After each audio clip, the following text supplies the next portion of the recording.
All right, welcome back to the Central Valley Buzz, everybody. I'm your host, Chuck Leonard. Oh, I can't wait to bring in our next guest. Let's bring in Julius Rasmussen, owner of Stuff Busters Junk Removal. Whoa. Julius, how's it going? How was that for an introduction, huh? Well, you've moved all the way from the top to the junkyard. Tell me what Stuff Busters does. All we do is haul junk.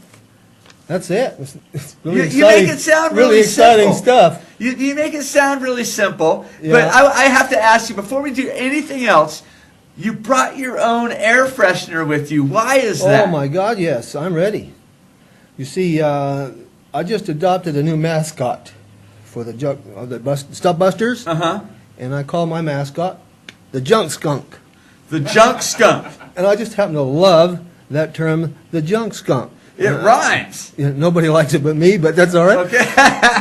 So, what does a junk skunk do? well, you would think that I'm bringing you into an area that's kind of smelly, but what I'm doing is doing exactly the opposite of what you would think a junk skunk would do, and that is we're going to make things pleasant for our. You're going to take the stink away. That's right, and in its place, we're going to, for each visit, we're going to leave the customer with an air freshener. So is that special or what? You come to someone's place, you take away their junk, Yeah. and you go, hey, now There you things go. are smelling good. And I just hope they don't throw it at me, but that's what I do. What now? How do you get into the junk business?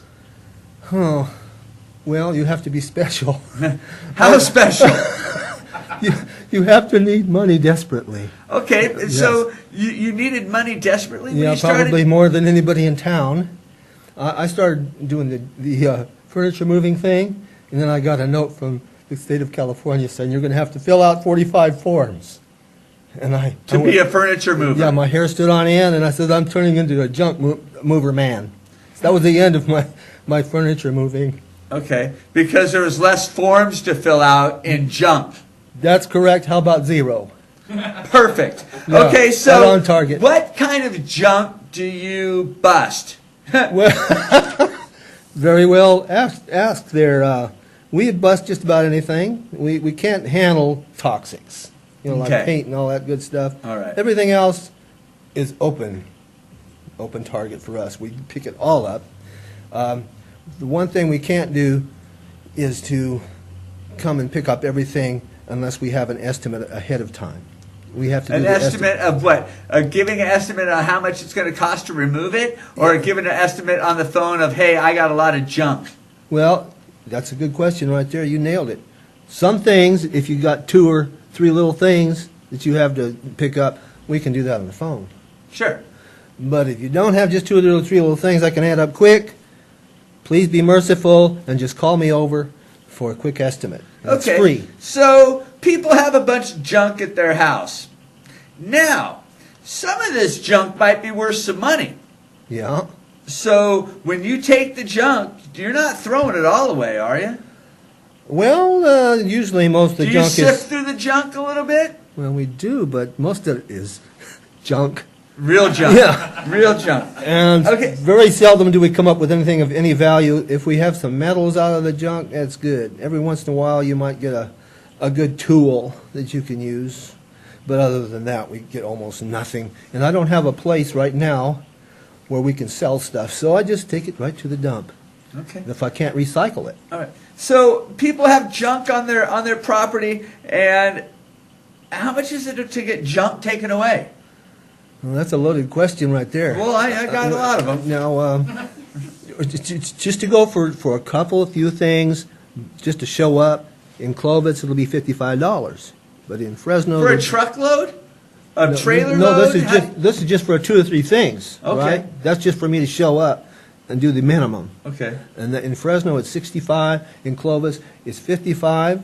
Well, But wait, now- you might want to switch that one around there, Julius. Why is that? Maybe it should be 65 in Clovis and 55 in Fresno.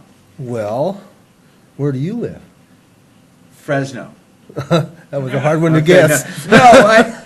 So you take the stuff from people's houses and you throw it away at the dump. That's so you it. have some costs. You have to pay the dump to be able to. Oh yeah, it's expensive. People think, well, I got some junk. Come and pick it up for $20, and it's going to cost me at least $100 to do it. and then I have to take it from there. And once I make an estimate,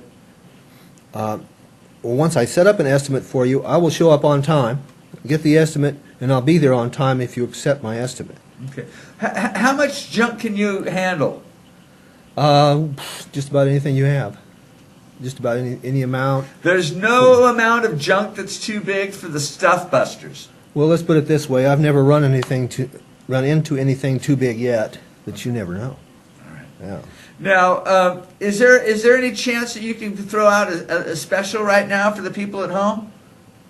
Well, the closest I can come to a special is having them call me, Okay. and I'll give them a 10% deduction on their estimate. 10% deduction on their junk removal Estimate. by Stuff Busters. Yeah. And how long, if they call you, how long is it going to take you to get out there? You know, I'm usually available right away if I'm not working on a job.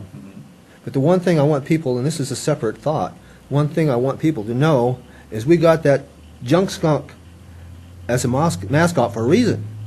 And that is, we are different. How are we different? We want a lot of junk to pick up, yes. But we want you to eventually limit the amount of junk that you produce into the environment. So we're going to work with people to help them reduce the amount of junk they release. We want their junk to take away, but we want them also to be careful about how much junk they're producing. And that's on a personal level where they're creating junk by buying stuff that's going to turn into junk soon, like a little radio of plastic. You're buying it for $12 and pretty soon you don't want it. Okay. Or a refrigerator. It's supposed to last like 6 to 10 years, and it lasts maybe 4 years sometimes because the compressor goes bad. So these people are throwing their whole refrigerator, get a new one because the compressor goes bad. So we need to go to the top, get the manufacturers to straighten up and produce stuff that people can handle for a long period of time. So we're going to encourage the producers. Right at the top, that's where most of your junk comes from. The manufacturers, get them to produce a refrigerator, for example, that you can actually run for over 10 years. And if the thing actually goes wrong inside, such as a compressor, maybe the owner can pull it out and put a replacement back in. Because it shouldn't be that hard. It shouldn't be, but Right. they make it hard on purpose, and you have to call a repairman in. He says, well, that'll be $500. Well, I can buy another refrigerator for $8. Bye-bye. So you want to cut down the amount of junk. Isn't that going to hurt the Stuff Busters business plan? It would seem, but if you look at what PG&E did many years ago, they said we're going to get people to put electric devices in their house, stoves, refrigerators, TVs, radios, name it and claim it. Get them to. I mean, these houses came with all electric, right? For years, and then several decades later, PG&E was on the ropes. They said, we got people with brownouts, we got areas with blackouts, we got to get people back off on this. And they said, we're going to go into the communities and make these people find a way to cut back on their use. And what I'm doing is I'm doing preemptive. I'm saying, ahead of that, let's make sure they cut back on their use and making junk and not have any garbage or trash outs. And we'll still have plenty of junk, just like they still have plenty of electricity they're sending out, right? Well, a lot of junk could really be recycled, couldn't it? That's true. Right? You change the tone of the whole operation that way. Try to get rid of your garbage can for a week. It's not that hard. Right? Yeah. Julius Rasmussen, Stuff Busters Thank Junk you. Removal, 10% discount if they call you today. There's a number on the screen, Billy? Yeah. The phone number's on the screen. Call them up and get rid of your junk. Our mascot is different, and we are different. Junk skunk. You bet. Ready to make things smell better. There, you got it. All right. All right. All right. We're going right. to take a quick commercial break. We'll be right back on The Buzz. Stick around. There you go.